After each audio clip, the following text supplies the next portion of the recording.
बानी पाकिस्तान तरीके इंसाफ के लिए ऑपरेशन गोल्डस्मिथ के जरिए नया खेल। जो विल्सन और अगस्त पिलगर की पाकिस्तान के अंदरूनी मामलात में मुदाखलत। नाज़रीन, बानी पाकिस्तान तरीके इंसाफ और उसकी इंतशारी जमात ने अपने मजमूम मकासद के हसूल के लिए अब तक जितने भी बयानिए बनाए वो सब नाकामी से दो चार हो चुके हैं। बिलखुसूस बानी पाकिस्तान तरीके इंसाफ की मावराए आइन रिहाई के लिए जो अमरीकी मुदाखलत की भी कोशिश की गई उसमें भी कोई कामयाबी नहीं मिल सकी। यही बानी पाकिस्तान तरीके इंसाफ है जिसने अपने कारकुनों को बेवकूफ़ बनाने के लिए हम कोई गुलाम हैं और एब्सोल्युटली नॉट के बयानिए दिए, मगर अब उसकी तमाम हरकत से लगता है कि यही इंतशारी शख्स असल गुलाम और बैरूनी आलाकार है। एक बार फिर दो अमरीकी अरकान कांग्रेस जो विल्सन और अगस्त पिलगर की जानिब से secretary of state Marco Rubio को खत लिखा गया है जिसमें उन पर जोर दिया गया है कि वो बानी पाकिस्तान तरीके इंसाफ की रिहाई, पाकिस्तान में इजहार राय की आज़ादी और जमहूरियत की बहाली के लिए इकदाम उठाएं। साथ ही अस्करी क़यादत पर पाबंदियों का भी मुतालबा किया गया है। ये सब कुछ दरअसल बानी पाकिस्तान तरीके इंसाफ और उसकी जमात के बाहर बैठे भगोड़ों की लॉबिंग का हिस्सा है और ऑपरेशन गोल्डस्मिथ का तसलसल है। यहाँ यह हकीकत भी बताना जरूरी है कि जो विल्सन दरअसल इसराइली पब्लिक एडवोकेसी ग्रुप का कारिंदा है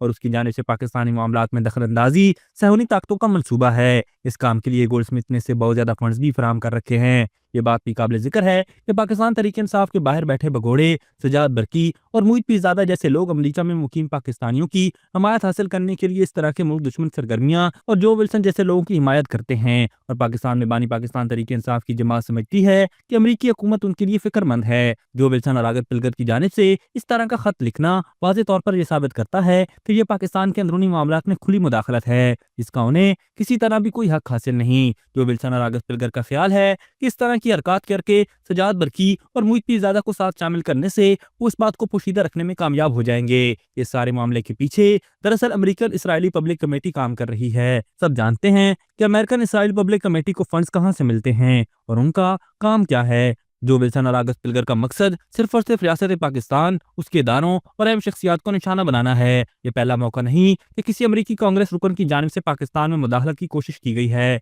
इससे कबल भी अरकान कांग्रेस जो बाइडन को खतूत लिख चुके हैं मगर उनका जवाब तक नहीं आया। ट्रंप इंतजामिया को भी खत लिखा गया मगर यहाँ भी पाकिस्तान तरीके इंसाफ का ट्रंप कार्ड ना चल सका। इस तरह की हरकत दरअसल वाज़े तौर पर किसी भी मुल्क के अंदरूनी मामलात में खुली मुदाखलत हैं। यहाँ ये बात भी काबिल गौर है कि जो विल्सन जैसे कांग्रेस अरकान अमरीकी सियासत में कोई बड़ी हैसियत नहीं रखते और ना ही इस तरह की तजावीज़ अमरीकी खारजा पॉलिसी पर कोई वाज़ेह असर डाल सकती हैं। पाकिस्तान तरीके इंसाफ और उसके हामी इन जैसे गैर मुतल्लका कांग्रेस अरकान के बयानात को बढ़ा चढ़ाकर पेश कर रहे हैं ताकि ये तासुर दिया जा सके कि अमरीका उनके बयानी की हिमायत कर रहा है, जबकि हकीकत इसके बरक्स है। अमरीकी हुकूमत का अमूमी मौक़िफ़ ये है कि वो पाकिस्तान के साथ सिफारती ताल्लुकात बरकरार रखे और किसी दाखिली मामले में बराह रास्त मुदाखलत ना करे। यह भी वाज़ेह है कि पाकिस्तान तरीके इंसाफ ने अपनी हुकूमत के दौरान अमरीका से ताल्लुकात ख़राब किए और अब वही जमात अमरीका से मदद की उम्मीद लगा रही है। जब बानी पाकिस्तान तरीके इंसाफ इक़्तिदार में था तो वो अमरीका पर अपनी हुकूमत का इल्ज़ाम लगाता रहा। सबसे अहम बात यह है कि ट्रंप इंतजामिया की जानिब से हाल ही में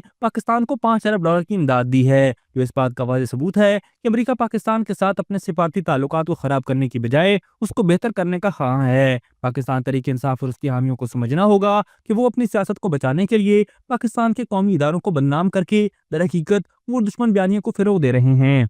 अभी तक के लिए सिर्फ इतना ही। मजीद दिलचस्प और ताज़ा तरीन खबरों से आगाह रहने के लिए हमारे चैनल इस्लामाबाद इंसाइडर को सब्सक्राइब करना मत भूलिए। और अगर हमारी ये वीडियो आपको अच्छी लगी है तो इसे लाइक कर दें और अपनी कीमती राय का इजहार नीचे दिए गए कमेंट सेक्शन में ज़रूर करें।